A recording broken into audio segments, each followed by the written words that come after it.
예수 선교교회 주일 예배를 하나님 앞에 드리겠습니다. 오늘 말씀의 제목은 예수님의 십계명 인용. 본문 말씀은 마태복음 5장 17절로 19절 말씀이 되겠습니다. 내가 율법이나 선지자나 폐하러 온 줄로 생각지 말라. 폐하러 온 것이 아니요 완전케 하려 함이로다. 진실로 너에게 이르노니 천지가 없어지기 전에는 율법의 1.1획이라도 반드시 없어지지 아니하고 다 이루리라. 그러므로 누구든지 이 계명 중에 지극히 작은 것 하나라도 버리고 또 그같이 사람을 가르치는 자는 천국에서 지극히 작다 일컬음을 받을 것이요 누구든지 이를 행하며 가르치는 자는 천국에서 크다 일컬음을 받으리라. 이는 하나님의 말씀이니라. 십계명은 신구약을 관통하는 참으로 신비로운 말씀입니다. 아담과 하와는 선악과를 따먹지 말라는 하나님의 말씀에 불순종하여 손을 내밀어 선악과를 따먹고 죄를 범함으로 에덴 동산에서 쫓겨나고 말았습니다. 하나님의 계명은 각 계명이 서로 긴밀하게 연결되어 있기 때문에 하나를 범하면 전체를 범하는 것이 됩니다. 마가복음 10장 21절, 야고보 2장 10절로 11절을 참조하시기 바랍니다. 아담과 하와가 선악과를 따먹는 순간 십계명을 모두 통째로 범한 것이나 다름이 없습니다. 한마디로 하나님께서는 십계명을 통해서 아담이 범한 죄를 10가지로 풀어서 낱낱이 기록하신 것입니다. 십계명 속에는 타락 세계를 본래 세계로 회복시키려는 하나님의 중대한 계획과 목적이 담겨 있습니다. 타락한 세계를 회복하시러 오신 예수님께서는 십계명을 재해석하여서 더 크고 깊은 의미로 확장해 주셨습니다. 예수님은 율법을 폐하러 온 것이 아니라 완전케 하기 위해서 오신 분입니다. 마태복음 5장 17절에 있죠. 이어서 마태복음 5장 18절에서는 진실로 너에게 이르노니 천지가 없어지기 전에는 율법의 1.1획이라도 반드시 없어지지 아니하고 다 이루리라 이렇게 말씀하셨습니다. 그리고 그 율법 가운데 지극히 작은 것 하나라도 버리면 천국에서 지극히 작다 일컬음을 받고 누구든지 이를 행하며 가르치는 자는 천국에서 크다 일컬음을 받게 된다. 이렇게 오늘 본문 마태복음 5장 19절에서 말씀하고 있습니다. 이는 율법의 작은 것 하나도 손상될 수 없을 뿐만 아니라 가장 사소하고 덜 중요해 보이는 것까지도 순종하느냐 제쳐놓느냐 그것에 따라서 장차 천국에서의 상급이 결정된다는 것입니다. 이에 대하여 예수님께서는 서기관과 바리새인보다 더 나은 의가 없이는 결단코 천국에 들어갈 수 없다. 이렇게 마태복음 5장 20절에서 말씀했습니다. 예수님께서는 하나님의 구속사적 경륜 속에서 율법이 구약으로부터 신약까지 그리고 천국이 도래하는 종말까지 예수님 안에서 완성되고 있음을 분명히 하셨습니다. 그 모든 율법이 죄인에게 요구하는 공의를 궁극적으로 만족시키신 분은 역사상 유일무이하게 예수 그리스도뿐입니다. 요한복음 19장 30절에 있죠. 다 이루었다. 예수 그리스도께서는 모든 믿는 자에게 의를 이루기 위하여 율법의 마침이 되셨다고 로마서 10장 4절에서 말씀하고 있습니다. 그러므로 우리는 예수님께서 주신 완전한 의를 믿음으로 받아서 서기관과 바리새인보다 더 나은 의를 가져야만 천국에 입성하게 되는 것입니다. 예수님께서는 율법의 뜻을 근본부터 밝히 해석해서 완전한 도덕법으로 승화시키셨습니다. 지금부터 예수님께서 직접 십계명을 인용하셨던 대표적인 성경 구절들을 살펴보도록 하겠습니다. 첫 번째 성경 구절은 마태복음 5장 21절로 48절 또는 누가복음 6장 27절로 36절 말씀입니다.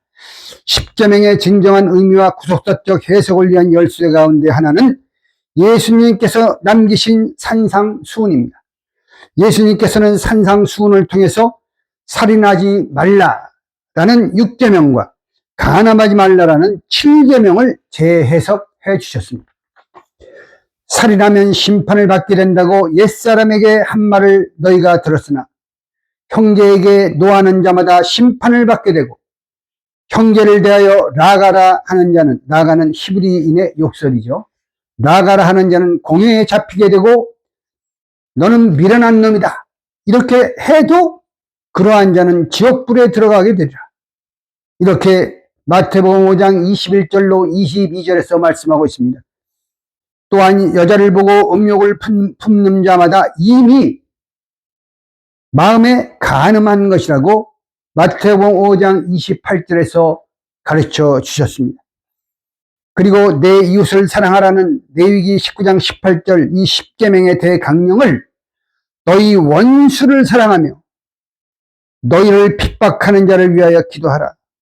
너희를 미워하는 자를 선대하며 원수를 사랑하고 선대하며 아무것도 바라지 말고 누가복음 6장 27절 36절 이렇게 재확장해서 재해석해 주셨습니다. 두 번째 예수님께서 인용하신 성경 구절은 마태복음 5장 10계명을 인용하신 성경 구절은 마태복음 15장 1절로 20절 또는 마가복음 7장 1절로 23절입니다. 바리새인과 서기관들이 예수님의 제자들이 떡 먹을 때 손을 씻지 않는 것을 보고 트집을 잡자 예수님께서는 장로들의 유전을 가지고 계명을 범하는 바리새인과 서기관들을 책망하시면서 내 부모를 공경하라는 제5계명을 언급하셨어요. 여기서 장로들의 유전은 물려내려온 가르침, 조상으로부터 자손에게 어떤 모양이나 개성이 전하여지는 현상, 이러한 뜻입니다. 개역, 개정, 표준, 세번역, 공동번역은 이 유전을 전통이라고 번역했습니다. 신약 성경에서는 물려줘야 할 긍정적 의미의 전통과 결코 물려주어서는 안 되는 부정적 의미의 전통이 기록되어 있습니다. 첫째, 사도들이 편지로 쓴 가르침과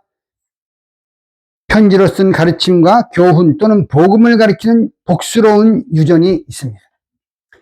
초대교회 당시 사도들은 서신을 통해서 하나님의 말씀을 교훈하고 교회 문제를 상담해주고 성도들의 신앙을 지도해 주었습니다. 그런데 그것을 가리켜서 말로나 우리 편지로 가르침을 받은 유전, 이렇게 데살로니가후서 2장 15절에서 말씀하고 있습니다.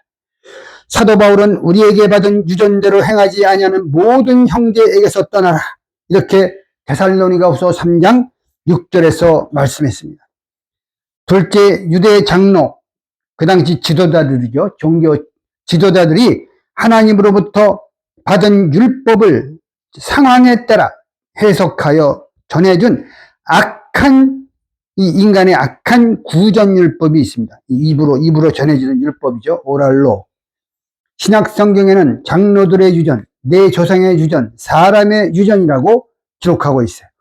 당시 유대인들에게는 이 규범이 하나님의 말씀보다 더 우선시 되었기 때문에 예수님께서는 너희가 하나님의 계명은 버리고 사람의 유전을 지키느니라, 이렇게 책망하셨습니다. 마가복음 7장 8절, 갈라디아서 1장 14절을 참고하시기 바랍니다. 그러므로 사도 베드로는 불신앙적인 유전을 가리켜서 조상의 유전된 망령된 행실이라고 이렇게 자극적으로 표현했어요. 여기서 망령된 헬라어는 마티오스인데 빈, 헛된, 쓸모없는, 결과 없는 이러한 뜻이에요. 그러므로 조상의 유전을 좇으면 영원한 절망과 죽음에 이르고 마는 것입니다. 성도는 불신앙의 유전을 버리고 오직 흠없고 점없는 어린 양 같은 그리스도의 보배로운 피로 구속받은 것을 항상 감사하면서 하나님의 말씀만을 쫓아갈 때 영생의 열매를 맺게 됩니다. 이렇게 예수님께서는 외식주의 신앙에 찌도록 타락한 종교 지도자들에게 사람의 계명으로 교훈을 삼아 가르치고 헛되이 경배하며 하나님의 말씀을 폐하는 이러한 점을 날카롭게 지적하셨습니다. 마가복음 7장 6절 9절을 참조하시기 바랍니다. 그리고 사람을 더럽게 하는 것은 씻지 않은 손이 아니라 마음에서 나오는 악한 생각인데 곧 음란과 도적질과 살인과 간음과 탐욕과 악독과 속임과 음탕과 슬기는 눈과 회방과 교만과 광패, 미친 사람처럼 도의에 어긋나는 언행에 광패니 이렇게 대답해 주시면서 십계명을 범하는 경우를 낱낱이 예로 들어 말씀해 주셨어요. 세 번째, 예수님께서 십계명을 인용하신 구절은 마태복음 19장 1절로 12절 또는 마가복음 10장 1절, 누가복음 16장 18절입니다. 예수님께서 갈릴리에서 떠나 요단강 건너 유대지경에 이르렀을 때 율법에 능통한 바리새인들이 나와 예수님을 시험하여 묻기를 사람이 아무 용고를 물어나고 그 아내를 내어버리는 것이 옳으니까? 이렇게 예수님을 시험해서 물어봤어요. 무엇이든지 이유가 닿기만 하면 남편이 마음대로 아내를 버려도 괜찮은가? 이렇게 물어보는 것이죠. 그때 예수님께서는 창조시의 본래 원리를 가지고 사람을 지으시니가 본래 저희를 남자와 여자로 지으시고 하나님이 짝지어 주신 것을 사람이 나누지 못한다. 이렇게 답변해 주셨습니다. 이에 저들은 신명기 24장 1절 3절 말씀을 가지고 그러면 어찌하여 모세는 이혼중서를 주어서 내어버리라 명하였나이까? 이렇게 또 트집을 잡았어요. 하지만 예수님께서는 사람의 마음의 완악함 때문이라고 지적하면서 본래는 그렇지 아니하니라 이렇게 대답해 하셨습니다. 마태복음 19장 4절과 8절에 각각 언급된 본래는 본래의 헬라어는 아프아르케스인데 처음부터 근본부터 태초부터라는 뜻이에요. 동일한 본문 마가복음 10장 6절에는 창조시로부터 이렇게 번역하고 있어요. From the beginning of creation. 태초의 세계는 이혼 자체가 없는 것입니다. 그래서 예수님께서는 마태복음 19장 9절에서 내가 너에게 말하노니 누구든지 음행한 연고 외에 아내를 버리고 다른 데 장가드는 자는 간음함이니라 이렇게 말씀하셨습니다. 바리새인들은 예수님께서 늘 말씀해 오신 본래의 세계에 무지했기 때문에 본래는 그렇지 않았던 것도 바꾸어서 본래부터 그런 것 같이 이렇게 주님께 말했습니다. 이에 예수님께서는 바리새인들 속에 삐뚤어져 있는 제7계명 간음하지 말라. 이 7계명을 본래대로 바로잡아 주셨던 것입니다. 예수님께서는 10계명을 밝히 해석해 주실 때 없던 것을 새로 만들어 가르치거나 아니면 내용을 수정하여 가르친 것이 아니에요. 처음 말씀을 주셨던 그 본래의 뜻을 분명히 밝히셨던 것입니다.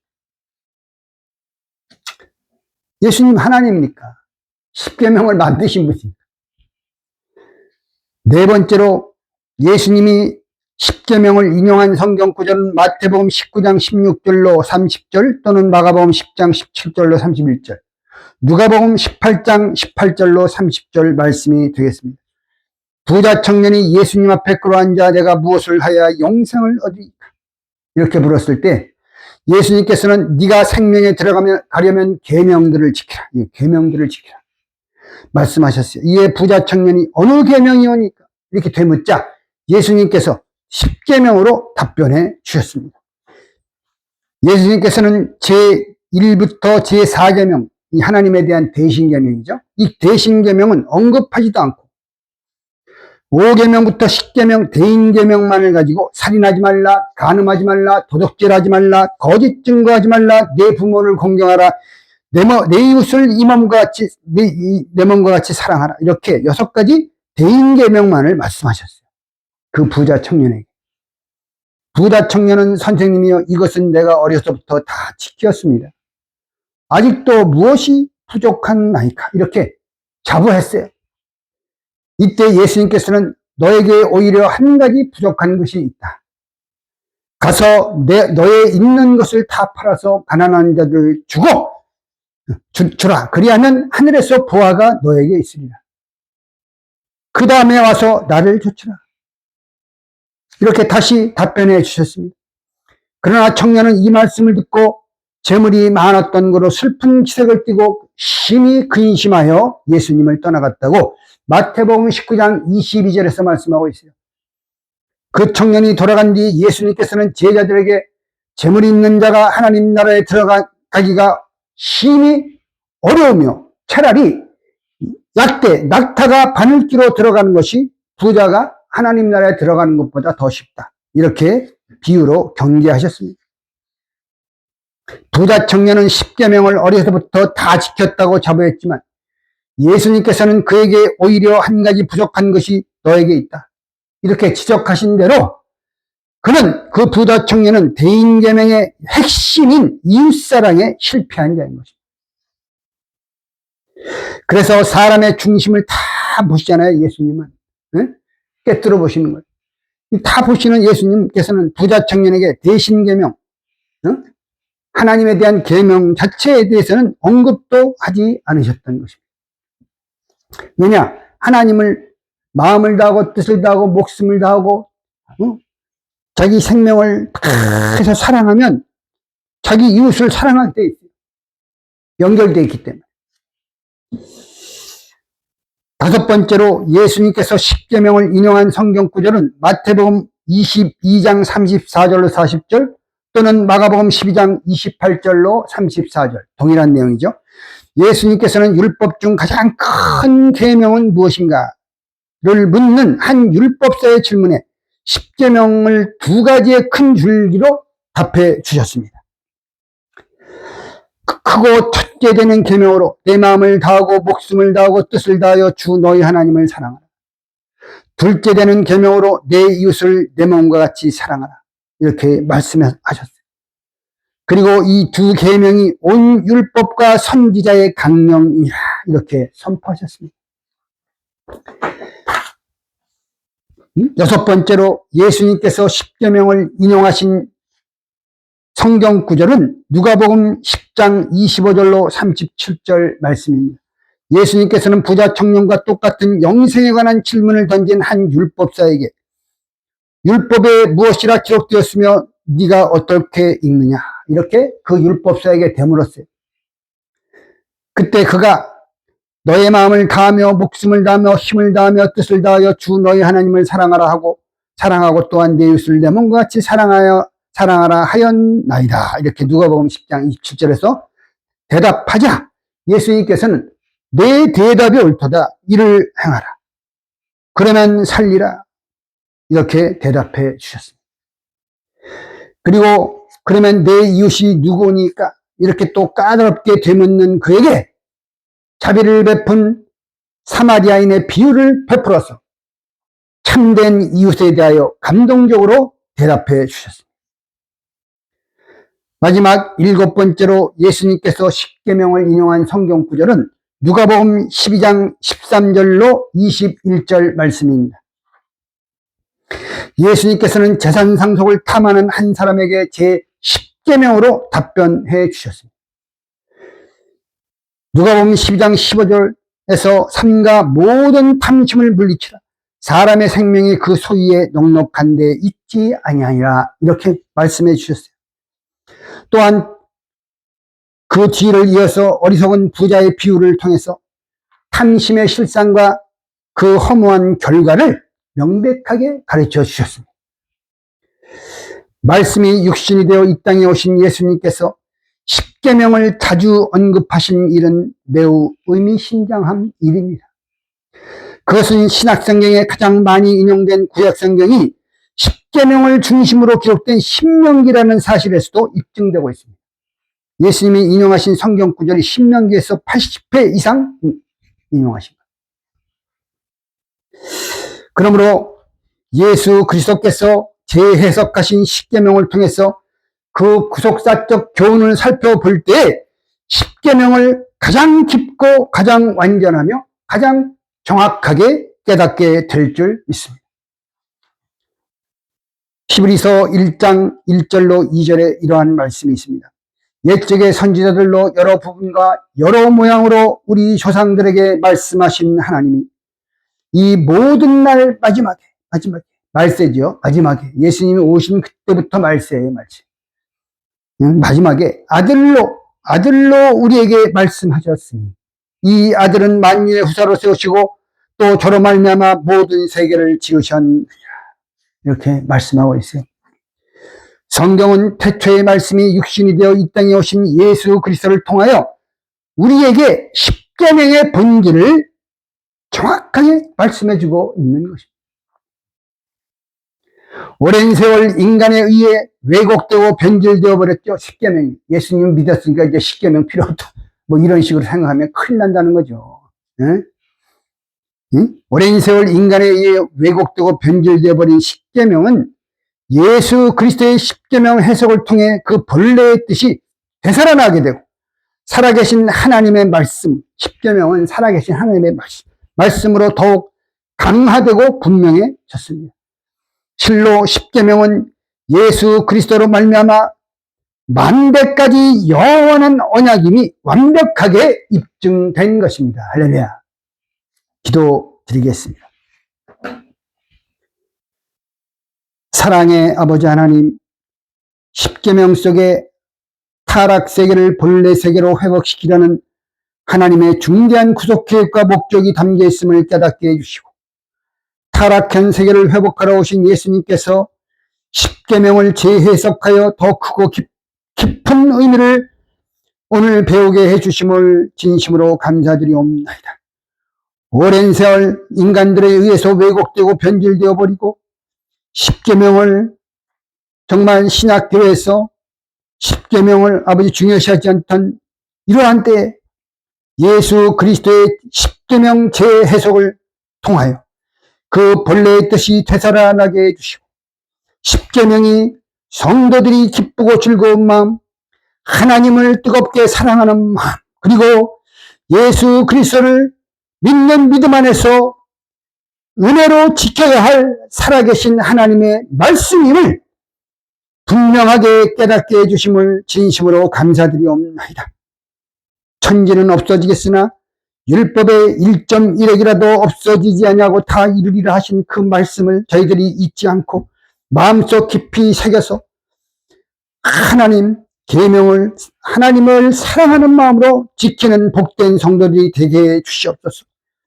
나의 계명을 가지고 지키는 자라야 나를 사랑하는 자라고 요한복음 14장 21절에서 말씀하셨고 요한일서 5장 3절에서는 하나님을 사랑하는 것은 이것이니 우리가 그의 계명들을 지키는 것이라 말씀해 주고 있습니다. 저희들이 기쁨과 하나님을 사랑하는 마음과 하나님의 주권적이고 전적인 은혜로 주의 계명을 지킴으로 너희들은 참마음으로 나를 사랑하는 자들이구나. 이렇게 하늘로부터 하나님 아버지의 칭찬받는 음성을 듣는 저희 모든 성도가 될 수 있도록 축복하여 주시옵소서. 믿사옵고 예수님의 이름을 높이 받들어 간절히 기도드리옵나이다. 아멘. 축도로서 오늘 주일 예배를 마치겠습니다.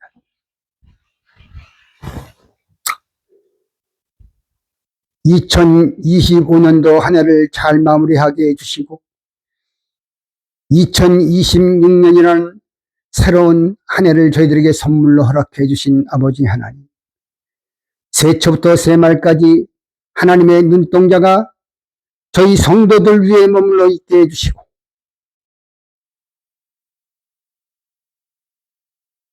새초부터 새말까지 저희들이 하나님을 뜨겁게 사랑하는 마음으로 이렇게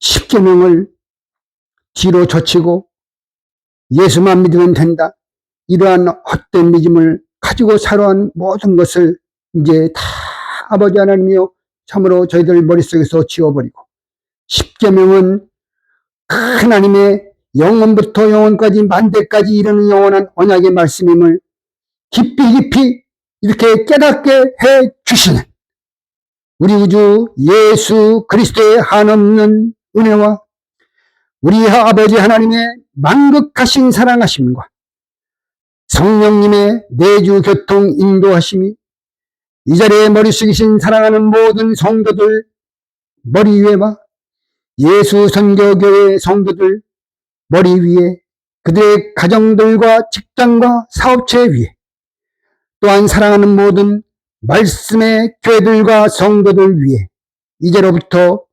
영원토록 함께 있을지어다. 아멘.